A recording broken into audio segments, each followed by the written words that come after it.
করতে দেন। হ্যাঁ তোমাকে আমি দিচ্ছি। আপনি উচ্চারণ করতে লজ্জা পেলে আমাকে দেন। তারপর হচ্ছে এটা আরেকজন, তিনি বলছেন খাঁটি কর্মী নাকি। যুবদলের একজন কর্তৃক চাঁদাবাজির কারণে এক ব্যবসায়ীকে মাথায় পাথর দিয়ে আঘাত করার একটা ঘটনা আপনারা দেখেছেন, সে মারাও গেছে এক পর্যায়ে। এই রক্তাক্ত একটি ঘটনা যিনি নেতৃত্ব দিয়েছেন সে স্থানীয় বিএনপি। এত শত সুস্পষ্ট প্রমাণ এবং ভিডিও থাকা সত্ত্বেও মিডিয়ায় সেটি সামনে আসেনি।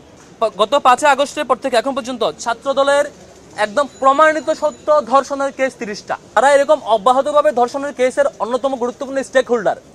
শিক্ষার্থীরা যাদেরকে ভয় পায়, এই সব ঘটনা যখন সামনে আসে এগুলো কেমনে চাপা দিবে।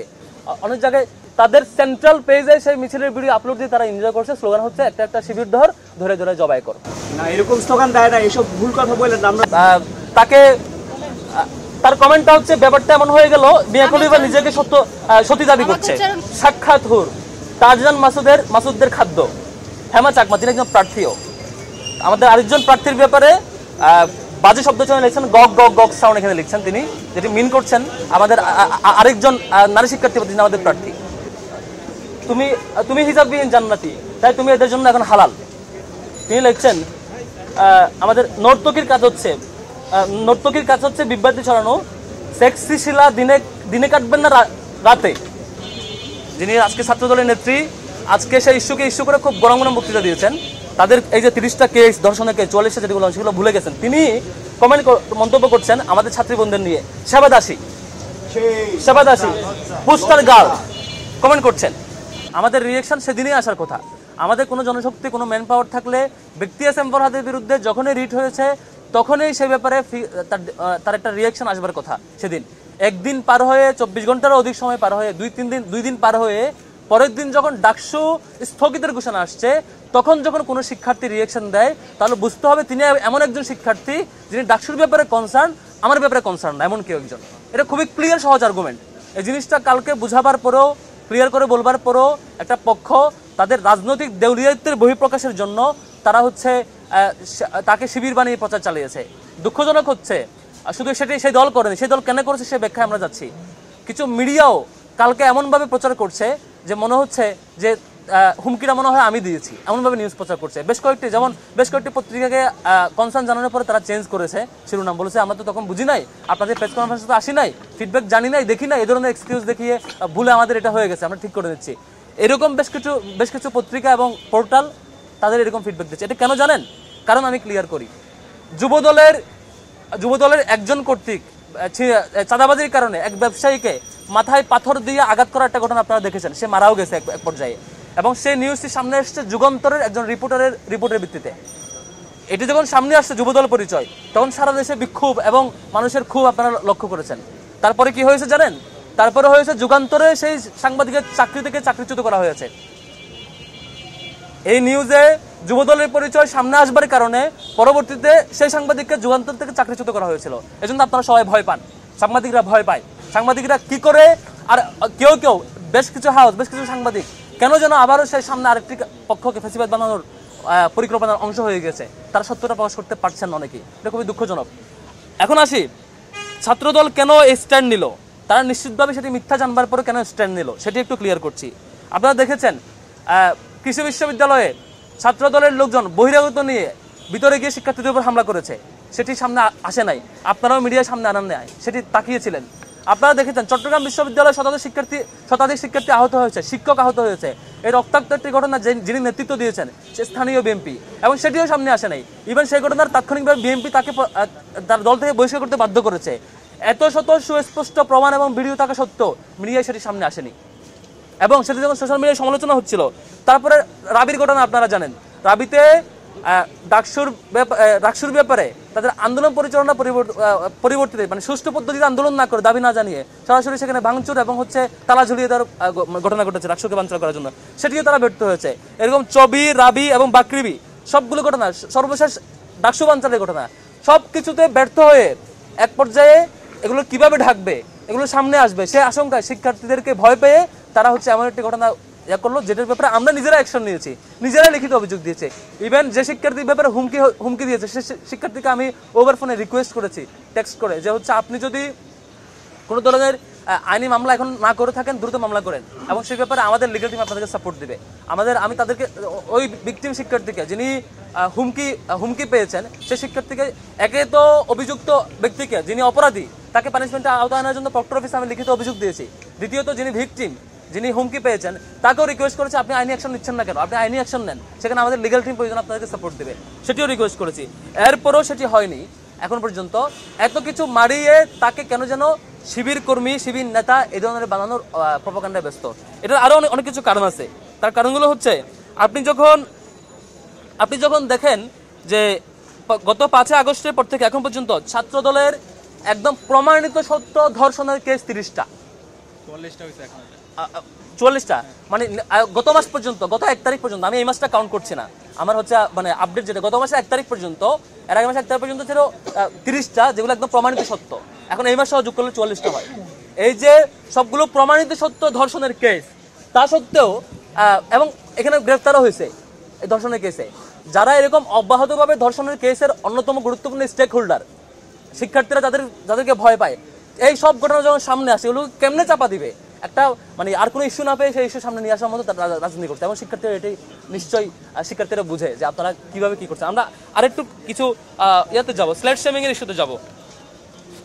আজকে আপনারা দেখেছেন, আজকে ছাত্রদল সব জায়গায় মিছিল করেছে, মিছিলের স্লোগান কি দিয়েছে দেখবেন, অনেক জায়গায় তাদের সেন্ট্রাল পেজে সেই মিছিলের ভিডিও আপলোড দিয়ে তারা এনজয় করছে। স্লোগান হচ্ছে একটা শিবির ধরে ধরে জবাই কর, এরকম স্লোগান দেয় না, এসব ভুল কথা বলেন আমরা। এবং পেজে ভিডিও আপলোড আছে, আপনি আমার কাছ থেকে নেবেন সেই ভিডিও পেজে আপলোড দিয়ে তাদের ছাত্র দলের সেন্ট্রাল পেজে সেটা আপলোড দিয়েছে।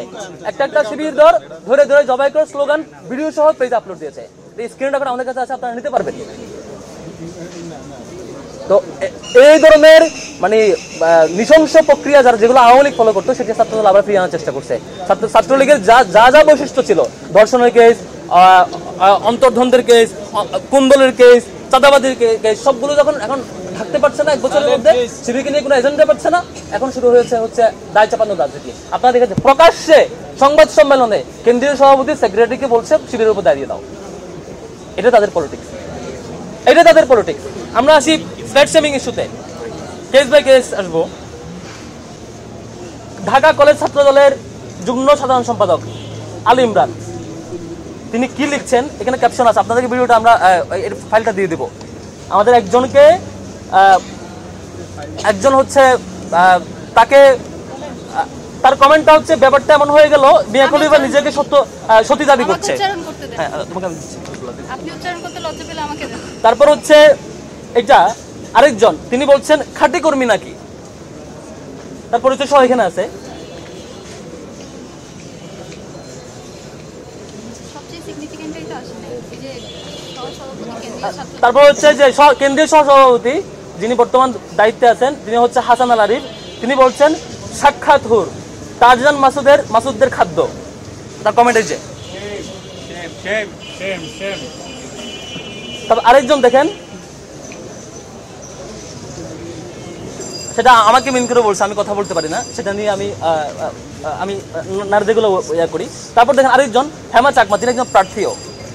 আমাদের আরেকজন প্রার্থীর ব্যাপারে বাজে শব্দ চয়ন লিখছেন, গগ গগ গগ সাউন্ড এখানে লিখছেন তিনি, যেটি মিন করছেন আমাদের আরেকজন নারী শিক্ষার্থী, তিনি আমাদের প্রার্থী। এর সাথে নির্লজ্জ ব্যাপার। তারপর দেখেন এখানে আরেকজন, তিনি বলছেন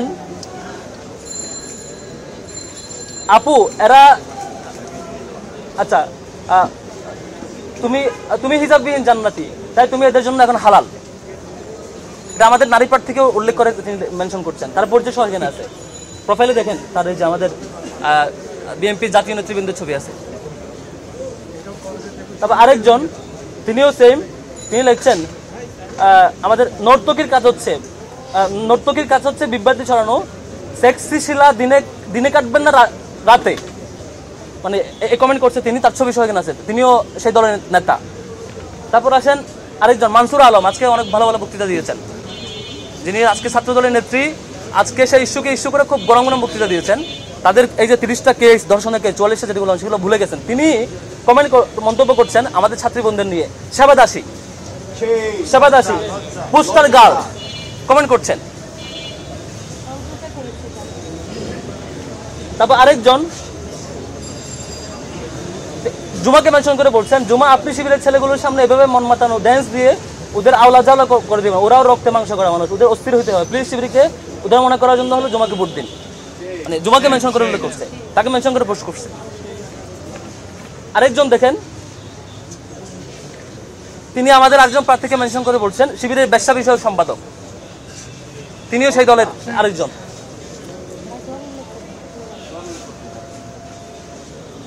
তবে আরেকজন দেখেন তিনি লিখছেন গুপ্ত শিবিরের খাদ্য এগুলো।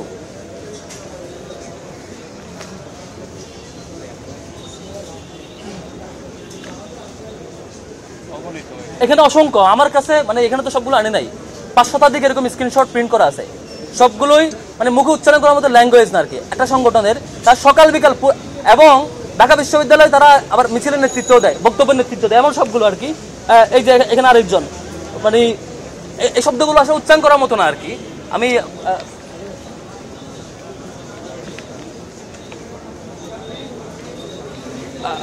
আমি জুমাকে ফরওয়ার্ড করবো এরপরে। তারপরে হচ্ছে আপনারা দেখে থাকবেন এই ধরনের টানা এরকম অব্যাহত স্ল্যাট শামিং এর পরে শুধু এইটুকু না, আমাদের এই প্রার্থীকে নিয়ে এবং আরো কয়েকজন প্রার্থীকে নিয়ে সেই দলের নেতৃবৃন্দ বাজে ভিডিও তৈরি করে প্রচার করছে এবং সেই ছবিতে তার ফেস এড করে অশ্লীল ভিডিও এবং অশ্লীল ছবি তৈরি করে অব্যাহতভাবে প্রচার করছে এবং ইনবক্সে পাঠাচ্ছে যে তুমি যদি এটা না করো, ওইটা না করো, সরে না আসো, নির্বাচন করো, কন্টিনিউ করো, তাহলে এগুলো সামনে নিয়ে আসবো। মানে আজগবে ভিডিও এডিট করে এই ধরনের মানে হুমকি দেওয়া হচ্ছে তাকে, এগুলো অব্যাহতভাবে চলছে। তারপরে হচ্ছে এবং গতকালকে স্থানীয় বিএনপি নেতৃবৃন্দ আমাদের সেই প্রার্থীর মা বাবাকে হুমকি দিয়ে আসছে। এটা খুবই দুঃখজনক, খুবই দুঃখজনক।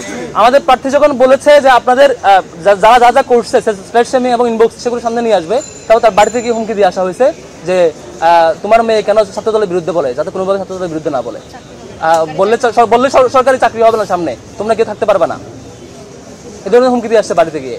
তো এই যে একটা অবস্থা, আরেকটা উদাহরণ আপনাকে, আপনারা সাংবাদিকরা সামনে নিউজ প্রচার করতে পারেন না, তা আপনারা প্রচার করে আপনাদের চাকরি চলে যায়। এটা যুগান্তরে যে যার কথা বললাম, যুবদলের এই যে পাথর দিয়ে হত্যা করার চাঁদাবাজি ইস্যুতে পাথর মেরে যাকে হত্যা করছে, সে ঘটনা যখন 2 দিন পরে সামনে আসছে, যুগান্তরের রিপোর্ট যখন আমাদের চোখের সামনে আসছে, যুবদল কর্মীর নেতার তথ্য যখন আসছে, তখন তার চাকরি চলে গেছে, স্টিল সে এখনো ওই হাউসে নাই, চাকরিচ্যুত।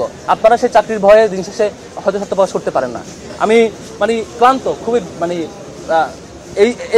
এই ক্লান্ত, মানে এই বিষয়ে এত বিরক্ত আমরা যে হচ্ছে আমাদের প্রত্যেকটা বোনকে অব্যাহত স্ল্যাট শামিং করে। আর একটা সংগঠন সকাল বিকাল নারীদের সম্মানহানিতে, আমাদের 2002 সালে ঢাকা বিশ্ববিদ্যালয় হল করতে কারা হামলা করেছিল,